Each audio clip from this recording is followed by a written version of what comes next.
కాంగ్రెస్ ప్రజాపాలన ప్రజాస్వామ్య పాలన అనేటువంటి మాటలకి కాలువ చెల్లింది. వాటికి తూట్లు పొడిచే పద్ధతిలో పాలన కొనసాగుతూ ఉంది.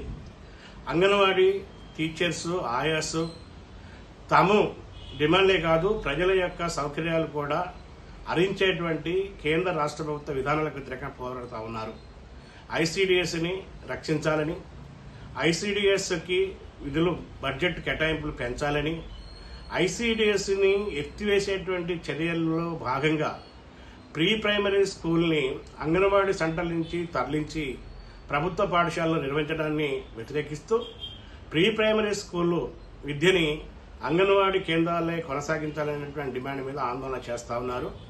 ఈ ఆందోళన చేసేటువంటి యూనియన్లతోనే అది ప్రభుత్వం చర్చించి చర్చలు జరిపి ఆ సమస్యని పరిష్కరించాల్సినటువంటి సందర్భంలో యూనియన్లని పరిగణలో తీసుకోకుండా అప్రజాస్వామికంగా వ్యవహరిస్తూ పోరాడేటువంటి అంగన్వాడీ టీచర్లని ఆయాలని ఈరోజు పోలీసులతో భయభ్రాంతులు చేపిస్తున్నారు, అరెస్టులకు పాల్పడుతున్నారు, కేసులు పెడుతున్నారు, లాఠీచార్జ్ చేస్తున్నారు.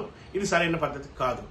ఈరోజు రాష్ట్రంలో అంగన్వాడీ యూనియన్ ఎలాంటి కార్యక్రమానికి పిలుపులేదు. అది రాష్ట్ర స్థాయిలో కానీ, జిల్లా స్థాయిలో కానీ, మండల స్థాయిలో కానీ ఎలాంటి పిలుపు లేనప్పుడు, ఎలాంటి ఆందోళన కార్యక్రమం లేనప్పుడు పోలీసులు ఈరోజు రాష్ట్ర వ్యాప్తంగా ఖమ్మం, వరంగల్, హనుమకొండ, మేడ్చల్ ఈ జిల్లాలతో పాటు రాష్ట్ర వ్యాప్తంగా అంగన్వాడీ టీచర్ల ఇళ్లలోకి వెళ్లి అంగన్వాడీ టీచర్లని బలవంతంగా పోలీస్ స్టేషన్లకి లాక్కెళ్లి పోలీస్ స్టేషన్లో నిర్బంధిస్తున్నారు.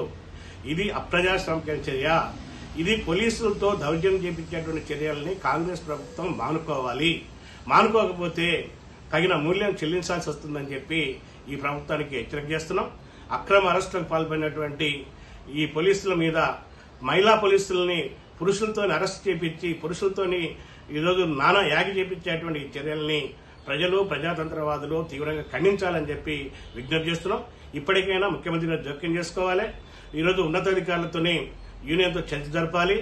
ప్రియంశ్రీ పథకాన్ని రద్దు చేయడం, అదేవిధంగా అంగన్వాడీ కేంద్రాల్లోనే ప్రీ ప్రైమరీ స్కూల్ నడిచే పద్ధతుల్లో నిర్దిష్టమైనటువంటి చర్యలు నిర్ణయాలు తీసుకోవాలి. లేకపోతే రాబోయే రోజుల్లో సిఐటియు అంగన్వాడీ ఉద్యమాన్ని మరింత తీవ్రతరం చేస్తుందని చెప్పి హెచ్చరిక చేస్తా ఉన్నాం.